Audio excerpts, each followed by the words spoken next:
সে মুফতি আমির হামজা ভাই গত কয়েকদিন আগে একটা বক্তব্য দিয়েছেন বিদ্যুৎ মন্ত্রীকে নিয়ে, যে উনি একটা কথা বলেছেন যে বাংলাদেশ আমরা মুক্তিযুদ্ধ যে হয়েছে, এই মুক্তিযুদ্ধ ধর্মভিত্তিক রাষ্ট্র গঠনের জন্য করা হয়নি। তাহলে ধর্মভিত্তিক রাষ্ট্র গঠনের জন্য যদি মুক্তিযুদ্ধ করা না হয়, এখানে শুধু ইসলাম ধর্মের কথা বলা হয়নি, এখানে সব ধর্মের লোকেরাই বসবাস করে। আপনি সব ধর্মের কথাই বলেন, কিন্তু এমন ভাবে কথা বলা হয়, ওনাদের কথাবার্তা শুনে মনে হয় এই লোকগুলো ইসলাম বিদ্বেষী। তো উনি ওনাকে কথা বলতে গিয়ে যে এই কথা যিনি বলেছেন ইনি ইসলাম বিদ্বেষী, উনি নাস্তিক, এই কথা বলার কারণে মুফতি আমির হামজার বিরুদ্ধে 100 কোটি মানহানির মামলা করছে। বিদ্যুৎ মন্ত্রীর পক্ষে কিছু লোক আজকে বিভিন্ন জায়গায় মামলা করছে, মুফতি আমির হামজার বিরুদ্ধে 100 কোটি টাকা মানহানির মামলা দিচ্ছে। আচ্ছা, সত্যের প্রতিবাদ করা কি অন্যায়? উনি ওনার ফেসবুক পোস্ট করে লিখছে আল্লাহ ভরসা, আলহামদুলিল্লাহ, কোনো ভয় নাই। আচ্ছা, যারা আয়না ঘরে যায়, যারা বিগত 16 বছরে জেল জুলুম নির্যাতনের শিকার হয়েছিল, এই মানুষগুলো কি আর মামলা দিয়ে দমানো যাবে? বলেন, মামলার ভয় কি আর তারা করে? আমির হামজা ভাই বলে আমি আয়না ঘরে থাকা মানুষ, আমার 11 ঘন্টা ঝোলায় রাখছে, বিদায় মামলা হামলার ভয় দেখায় আমার কোনো লাভ হবে? এই জন্য সত্য কথা বলা লাগবে। মন্ত্রী বলতেছে পাম্পে তেল আছে, প্রচুর মজুত আছে, আবার জনগণ যা তেল পায় না, মোটর সাইকেল নিয়ে লাইনের পর লাইন, এগুলো কেন? আবার শোনা যাচ্ছে যে মঙ্গলবার থেকে তেলের দাম বাড়তেও পারে, তেলের বিষয়ে একটা সিদ্ধান্ত আসবে। এগুলো কি? এত ভোগান্তি দিন না, নতুন ক্ষমতা পাইছেন, সুন্দর করে দেশটা চালান, যাতে দেশের মানুষ খালি দোয়া দেয়। কথা কন, জি, দোয়া নেওয়ার ব্যবস্থা করেন, ভোগান্তির শিকার করেন না। আজকে সংসদে প্রতিমন্ত্রী উনি নিজে বলছে যে তেলের অভাবই নাই।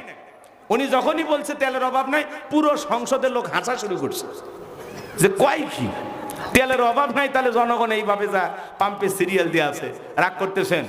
এই বাস্তব কথাগুলো বলা থেকে আপনারা মন খারাপ করছেন? সমাজ আমরা পরিবর্তন দেখতে চাই, একটা শান্তির বাংলাদেশ দেখতে চাই, যেখানে কোনো ধরনের দুর্নীতি, টেন্ডারবাজি, চাঁদাবাজি থাকবে না, সুন্দর একটা পরিবর্তন আসবে, নিরাপদে মানুষ চলাচল করবে। কথা বলে ঠিক না? হ্যাঁ, এই হুজুরদের বিরুদ্ধে আর মামলা দিয়ে লাভ হবে না। আলেমদেরকে মামলা দিয়া, কাদের মামলা দিচ্ছেন? যারা ফাঁসির দড়িকে ভয় পায় না। কথা বলেন, ভয় দেখায় কোনো লাভ নাই। বাজান গো, আমার কথা যে বলতে চাচ্ছিলাম, কথা মনে আপনারা ভুলে গেছেন, লম্বা করার কোনো সুযোগ নাই। নবীর কথা শোনার পরে বেলাল ডেকে বলে, নবী গো, আমার জীবনের কোনো দাম নাই, আপনি শুধু আমাকে দোয়া করেন, আমি যেন মৃত্যু পর্যন্ত কালেমার পথে টিকে থাকতে পারি। এই কথা বলে হযরতে বেলাল চলে গেলেন। পরের দিন সকালবেলা সূর্য উদয় হয়ে গেছে, অনেকটা বেলা হয়ে গেছে, হযরতে বেলাল দরজা খোলে না। অন্য চাকর বাকর যারা আছে নালিশ নিয়ে চলে গেছে ওমায়ের কাছে, যায় বলে নেতা এখন পর্যন্ত বেলাল দরজা খোলে নাই, তাই নাকি? বলে হ্যাঁ, চলো যাই। দরজায় ডাক দেয়, এ বেলাল দরজা খোল।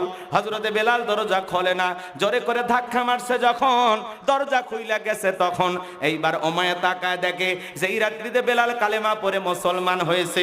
ওই রাত্রিতে একটা উটদুম্বা ছাগলের কাছে কোনো পেশাব পায়খানা নাই। জোরে কন মারহাবা, আর একটু জোরে কন মারহাবা। এইবার ওমায় ডেকে বলে, এই চাকরের দল, বেলালের বিরুদ্ধে মিথ্যা অভিযোগ দাও। তোমরা যখন ঘুমাচ্ছিলে বেলাল তখন ময়লা আবর্জনা পরিষ্কার করেছে, তাকায় দেখো না একটা উটদুম্বা ছাগলের কাছে কোনো পেশাব পায়খানা নাই, যাও নিজেদের কাজ করো। এই কথা বলে ওদেরকে তাড়িয়ে দিয়া এক পা দুপা করে হযরতে বেলালের কাছে চলে গেলেন। হযরতে বেলাল দেয়ালে পিঠটা লাগাইয়া জিহ্বা নাড়ায় জিকির করতেছে কার? এবার হযরত বেলালকে হালকা করে ধাক্কা মারছে, যখন জবান দিয়ে কালেমার আওয়াজ বের হয়েছে তখন এইবার ওমায়ে ডেকে বলে, বেলাল তোর জবান দিয়ে কি শুনলাম, তুমি কি মুসলমান হয়েছো? হযরতে বেলাল ডেকে বলে, মুসলমান হয় যারা মিথ্যা কথা বলতে পারে না তারা। আল্লাহু আকবার। মুসলমান হয় যারা মিথ্যা কথা বলতে পারে না তারা। অকুলু কওলান সাদীদা। মুসলমানেরা হবে সত্যবাদী, মুসলমানেরা কখনো মিথ্যাবাদী হতে পারে না। আমাদের সমাজে মিথ্যাবাদী আছে না নাই? ভরা পেটে মিথ্যা, খালি পেটে মিথ্যা, ঘুমের আগেও মিথ্যা, ঘুম থেকে উঠেও মিথ্যা, কথায় কথা মিথ্যা বলে। মিথ্যা না বলে পেটের ভাত হজম হয় না। মিথ্যা বলতে বলতে এক পা কবরে চলে গেছে, চেহারা বেঁকা হয়ে গেছে, তারপরে মিথ্যা বলা ছাড়ে না। মুন্সিগঞ্জে নাই, মুন্সিগঞ্জে নাই, মুন্সিগঞ্জে সবাই মুন্সি। রাগ করতেছেন নাকি আপনারা? আমার সোনা ভাইয়েরা, মিথ্যা বলা যাবে না। একটা মিথ্যা বললে ওই মিথ্যাকে ঢাকার জন্য আর 10টা মিথ্যা বানিয়ে বলতে হয়। মিথ্যা হলো সকল পাপের সূচনা, উৎস। বুঝতে পারছেন? মিথ্যা বললেন মানে, মিথ্যা বললে জবানের বরকত নষ্ট হয়ে যায়। আল্লাহর রাস্তায় মিথ্যা বলবেন না। পারবেন তো ইনশাআল্লাহ?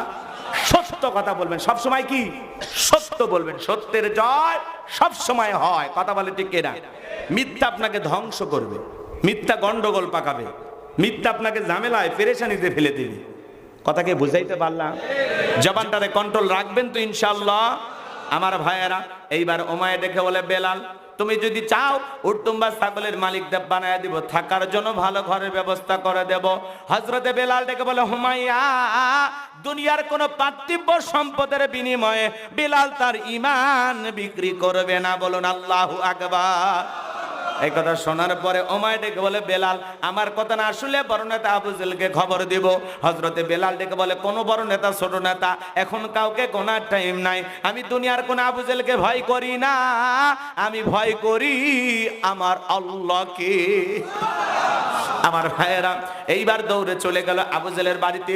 যা বলে, নেতার সংবাদ খুব খারাপ, আমার বাড়ি কি দুদাজ বেলাল কালেমা পড়ে মুসলমান হয়েছে তাই নাকি? বলে হ্যাঁ, ঠিক আছে যাও আমি আসতেছি।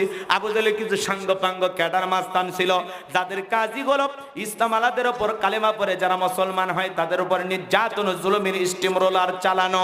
আজও তাম পৃথিবীর দিকে তাকায় দেখবেন, জালেমদের বিশেষ একটা বাহিনী থাকে যাদের কাজই হলো টুপিওয়ালা দাবরিওয়ালা ইমানদারদের উপরে নির্যাতন জুলুম চালানো। কথা বলেন ঠিক কিনা?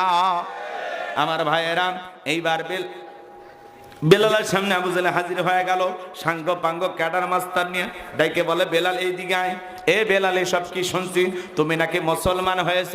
হযরতে বেলাল ডেকে বলে, হ্যাঁ গতকাল রাত্রিতে নবীজির হাতে হাত রেখে আমি কালেমা পড়ে মুসলমান হয়েছি। এইবার আবু জেহেল ডেকে বলে, বেলাল তুমি যদি চাও উটতুম্বা ছাগলের মালিক তোমাকে বানায় দেব, ভালো থাকার ঘরের ব্যবস্থা করে দেব, ব্যবসা বাণিজ্য যদি করতে চাও দিরহাম টাকা পয়সা যা লাগে তুমি চাইতে দেরি। ও বেলাল তোমার চাহিদা আমরা পূরণ করতে দেরি করব না। বেলাল তুমি যা চাইবে আমরা তোমাকে তাই দেব। হযরতে বেলাল ডেকে বলে, আবু জেহেল রে, দুনিয়ার সব সম্পদ যদি আমি বেলালকে দিতে চাও, দুনিয়ার সব সম্পদ ছাড়তে রাজি, বিশ্ব নবীর কালেমা ছাড়তে রাজি নাই। বলেন আল্লাহু আকবার। বেলালের মতো যারা ইমানদার এদেরকে টাকা দিয়ে কেনা যায় না, কিন্তু মুনাফিক মার্কা মুসলমান যারা টাকার কাছে বিক্রি হয় তারা টাকার জোরে ফতুয়া ঘরে। টাকা পাইলে বৈধকে অবৈধ বলে ফতুয়া দেয়, অবৈধকে বৈধ বলে চালিয়ে দেয়। টাকা পাইলে বাতিলের পাঁচটা গোলাম হয়। কি বলেন, আছে না নাই? টাকা পাইলে বাতিলের পক্ষে ফতুয়া দেয়, আছে। কথা কয় না গো। আচ্ছা আপনি কি ভয় পাচ্ছেন নাকি রাগ করছেন? বহুত হুজুর আছে টাকার কাছে বিক্রি হয়, আছে না নাই? বাজান গো আমার, টাকার কাছে বিক্রি হয় যারা মুনাফিক মার্কা মুসলমান তারা। কথা বলছেন? দুনিয়ার একটু লোভ লালসা, একটু সুযোগ সুবিধার জন্য বাতিলের পাঁচ হাটে সরিষার তেল দিয়ে লয়, মনে হয় জিভে দেশে জিভে। আছে না নাই?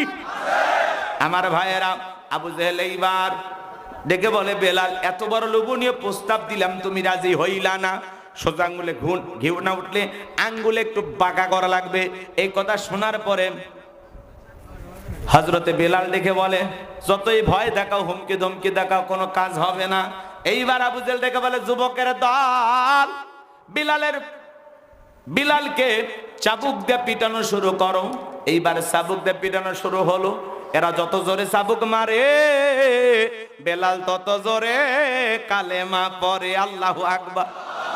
এইবার চাবুক দিয়ে মারতে মারতে কালো চামড়া গুলো ফেটে রক্ত জোড়া শুরু হয়ে গেল। আবু জেহেল দেখে বলে, বেলাল চাবুক দিয়ে পিটাইতে পিটাইতে কালো চামড়া গুলো ফেটে রক্ত ঝরতেছে, তবু কি নবী মুহাম্মদ সাল্লাল্লাহু আলাইহি সাল্লামের কালেমা ছাড়বি না? হযরতে বেলাল ডেকে বলে, আবু জেহেল রে, মারতে মারতে যদি মেরেও ফেলে দাও জীবনটা দিতে রাজি, নবীজির কালেমা ছাড়তে রাজি নাই। বলেন আল্লাহু আকবার। এইবার আবু জেহেল ডেকে বলে, এ যুবকের দল, বেলালের পায়ে রশি লাগাও, উটের পায়ের সঙ্গে বাঁধো, আর আরবের উত্তপ্ত গরম বালিতে বেলালকে ছেঁচড়াইয়া ছেঁচড়ে না গোড়া হযরতে বেলালের পায়ে রশি লাগাইয়া উটের পায়ের সঙ্গে বাইদা আরবের উত্তপ্ত গরম বালিতে ছেঁচড়াইয়া ছেঁচড়ে ঘোরা হচ্ছে। আরবের বালিগুলো এত গরম, চাল দিলে মুড়ি হয়ে যাইতো। বাবলা গাছের কাঁটাগুলো জিব্বার ভিতরে পেরেকের মতো মারা হচ্ছে। বিকেল বেলা নিয়ে এসে বলে, বেলাল চাবুক দিয়ে পিটাইলাম, পাইরসি লাগায়া নিয়ে ঘুরলাম, তবু কি নবী মুহাম্মদ সাল্লাল্লাহু আলাইহি সাল্লামের কালেমা ছাড়বি না? হযরতে বেলাল ডেকে বলে, আমার ছেলে রে, মারতে মারতে যদি বেড়া ফেলে দাও, বেলালের নিঃশ্বাস থাকবে যতদিন, বেলাল ইসলামের পথে টিকে থাকবে ততদিন। বলুন আল্লাহু আকবার। এইবার আবু জেহেল ডেকে বলে, এ যুবকের দল, বড় একটা পাথর নিয়ে এসে বেলালের বুকের উপরে চাপায়া দাও। বিশাল বড় একটা পাথর নিয়ে আইসা হযরতে বেলালের বুকের উপরে চাপায়া দাও। বলো, আবু জেহেল মনে করলো পাথরের চাপার আঘাতে বেলাল মারা যাবে। এই কথা ভেবে কাফেররা চলে গেল। হাত বাঁধা, পা বাঁধা, আর রক্তাক্ত জিহ্বা দাঁড়াইয়া বেলাল তবুও জিকিরি করতেছে। কার? এ বাজান, বেলালের মতো কেউ মারে না, পেটে না, ধমক দেয় না, তবু আমরা কপাল পর আল্লাহর জিকিরি করি না। হাদিস শরীফের ভিতরে আসছে, নবীজি বলেছেন, যার জিহ্বাটা আল্লাহর জিকিরে তরুতাজা থাকবে, আল্লাহর জিকিরে ভিজা থাকবে, ওই জিহ্বাওয়ালা মানুষ কোনোদিন জাহান্নামের আগুনে জ্বলবে না। বলেন সুবহানাল্লাহ। ফাযকুরুনি আযকুরুকুম ওয়াশকুরুলি ওয়ালা তাকফুরুন। তোমরা আমারে স্মরণ করো, আমি আল্লাহ তোমাদেরকে স্মরণ করব। কৃতজ্ঞতা প্রকাশ করো, অকৃতজ্ঞ হয় না। ও মুন্সিগঞ্জের বাবাজিরা, জিকির করার জন্য আলাদা সময় লাগে না।